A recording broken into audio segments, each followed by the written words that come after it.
नबी करीम अलैहिस्सलातु वस्सलाम इरशाद फरमायो इन्नी तारिकुल फीकुमुस सकलैन। अल्लाह जे हबीब अलैहिस्सलाम फरमायो मां तव्हां में बवज़नी शयूं छॾियो थो वञा।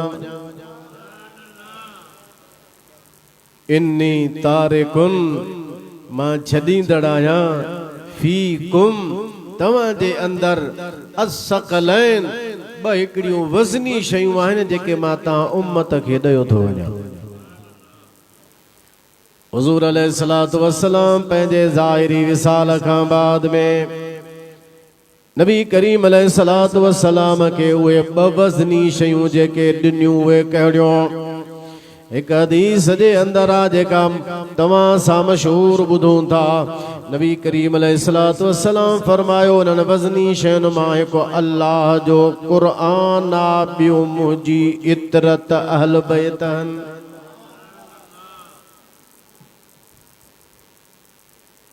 ॿई शयूं तव्हांखे ॾियो थो वञा, क़ुरआन बि ऐं पंहिंजी इतरत अहल बैत बि। जेकॾहिं को अहल बैत जी ॻाल्हि करे त पोइ क़ुरआन किथे आहे? छो त हुज़ूर हिकिड़ी शइ त न ॾिनी, हुज़ूर ॿ शयूं ॾिनियूं। इन्नी तारिकुल फीकुमुस सकलैन ॿ शयूं तव्हां में छॾियो थो वञा, हिकु क़ुरआन ॿियो अहल बैत। जे अहल बैत जी ॻाल्हि करीं थो त क़ुरआन किथे अथई, जे क़ुरआन जी केरु ॻाल्हि करे थो त अहल बैत किथे आहिनि? छो त हिकिड़ा ड्रोड़ंदा वेंदा क़ुरआन वञी खणंदा, बाबा क़ुरआन आहे हिदायत जो सचमो बिल्कुलु हक़ीक़त आहे।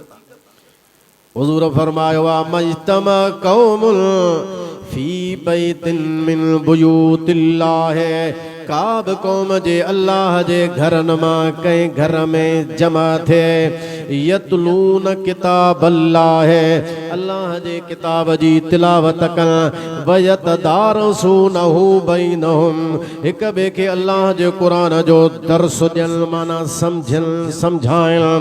हुज़ूर फरमाइनि था इल्ला नज़लत अलैहिमुस सकीना, पहिरें नंबर ते अल्लाह ताला उन्हनि खे इनाम इहो ॾींदो आहे जो सुकून उन्हनि जे मथां नाज़िल थींदो आहे। भली ॿाहिरां परेशान थी अचनि पर क़ुरान जे दर्स में वेहंदा त सुकून अची वेंदो। ॿिए नंबर ते वग़शियतहुमुर रहमा, अल्लाह जी रहमत उन्हनि खे ढके वठंदी आहे। टे नंबर ते हफ़तहुमुल मलाइका, मलाइक चौधारी उन्हनि महफ़िल वारनि खे घेरे में वठंदा आहिनि। चौथे नंबर ते ज़करहुमुल्लाहु फी मन इंदहु, जेके बि उन क़ुरान जे दर्स जे महफ़िल में ईंदा उन्हनि सभिनी जो अल्लाह उन्हनि सां ज़िक्र फरमाईंदो आहे जेके ख़ुदा जे हुज़ूर में मौजूदु आहिनि। इहो क़ुरान जंहिंजे दर्स जे महफ़िल में एतिरी ख़ुदा जी इहे चारि अल्लाह जे तरफ़ां इनाम मिलंदा आहिनि। हुज़ूर फरमायो क़ुरान बि ॾियो थो वञा, अहल बैत बि मां तव्हांखे पंहिंजा ॾियो थो वञा। वलन यतफर्रका, हुज़ूर फरमायो इहे ॿई हिक ॿिए खां कॾहिं बि जुदा कोन थींदा। लन यतफर्रका, हरगिज़ ॿई हिक ॿिए खां अलॻि कोन थींदा। जिथे क़ुरआन हूंदो उते हुज़ूर फरमायो मुंहिंजा अहल बैत हूंदा, जिथे अहल बैत हूंदा उते अल्लाह जो क़ुरआन हूंदो।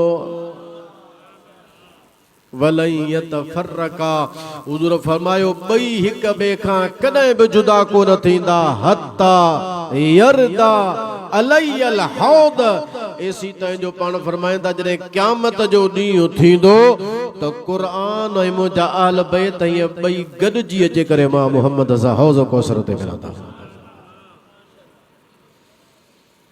अल्लाह अल्लाह नबी का घराना, ये घराना वराउल वरा है। हेॾे ॾियारियो सुभान अल्लाह ॾाढा जाओ। ॿिए पासे ॾियारण में फ़ाइदो बि कोन्हे, वेठा आहियूं त हेॾी तवजो कयो। अल्लाह अल्लाह नबी का घराना, ये घराना वराउल वरा है। तो सुभान अल्लाह।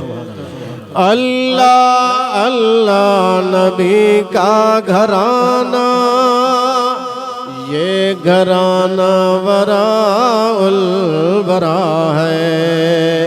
इसमें हसनैन है, फातिमा है, इस घराने में मौला अली है।